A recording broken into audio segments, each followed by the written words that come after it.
Tenim amb nosaltres el senyor Jordi Figueres, el candidat d'Esquerra Republicana aquí a Esplugues. Hola, bon dia. Com veu l'ambient de la fira d'enguany?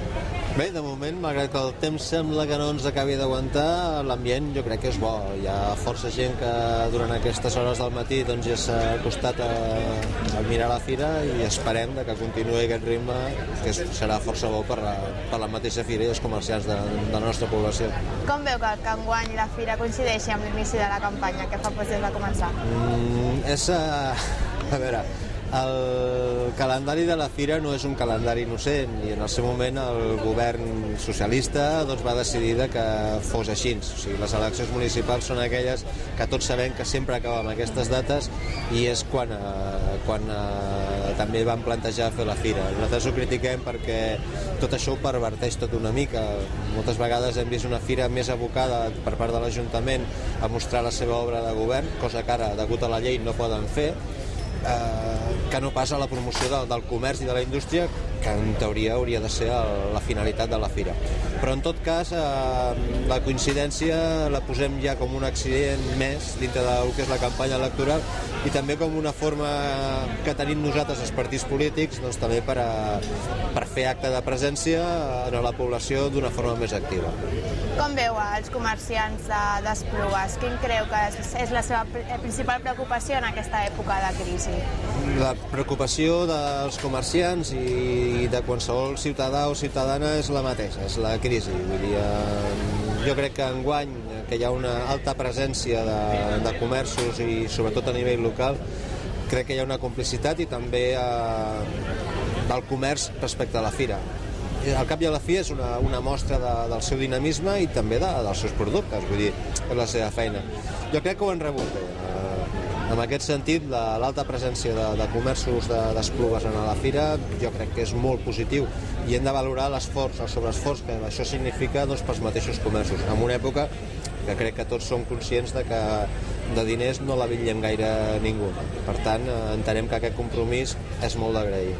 Cap a on s'ha de treballar per ajudar els comerciants d'Esplugues en aquesta crisi econòmica? Tenim una política comercial ferma, això d'entrada.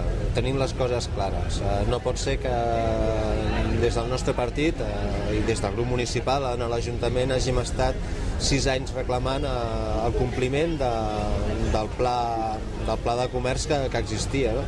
Amb una cosa tan senzilla com era posar o definir les zones comercials, que això ha costat gairebé 4 anys, de poca discussió a nivell entre tots els partits, de decisions per part del govern, això és evident, però que ha costat fins i tot una cosa tan barata i que funciona en moltíssims altres pobles com és la delimitació i la senyalització de les zones comercials. I després l'àmbit de l'urbanisme, que també entenem com a comercial. Un cop defineixen les zones comercials, doncs aleshores s'ha d'adaptar també l'urbanisme que la gent pugui anar a comprar amb comoditat, perquè al cap i a la fi és una forma de competència també amb les grans superfícies que de fet tenen totes les eines del món per oferir els seus productes i garantir que la gent s'hi pugui apropar. Nosaltres a nivell de carrers ens interessa moltíssim com a Ajuntament, gustament i des del punt de vista dels impostos que paguen els comerciants i que ens permet doncs, mantenir l'Ajuntament viu. Però clar, si no els ajudem amb ells és una simbiosi, no? Nosaltres els ajudem amb ells, ens ajuden a nosaltres. Per tant, crec que el compromís ha estat pobre. S'han fet cosetes, s'han anat treballant en aquest sentit, però entenem que en el temps s'ha allargat massa, amb excés, i potser els resultats o afrontar la crisi avui en dia hauríem pogut afrontar millor amb unes altres eines, com és l'urbanisme comercial. Quin és el missatge positiu que vol llançar Esquerra cap a aquests comerciants, ara que són les eleccions a l'Ajuntament? No hi ha crisi que 1000 anys duri, això d'entrada. Entenem que els temps són durs per tothom, pel comerç, també per la indústria, que això sí que critiquem que a la fira no hi hagi hagut un esforç per mostrar també la nostra indústria, ni tampoc a un estand del propi Ajuntament explicant què fa a nivell industrial o comercial. I entenem que, malgrat tot, el rerefons de tot plegat ens ha d'ajudar a garantir una solidesa del nostre comerç i que aguantarem, sortirem d'aquesta crisi i entenem que una mica de paciència, però que tirarem tots plegats endavant.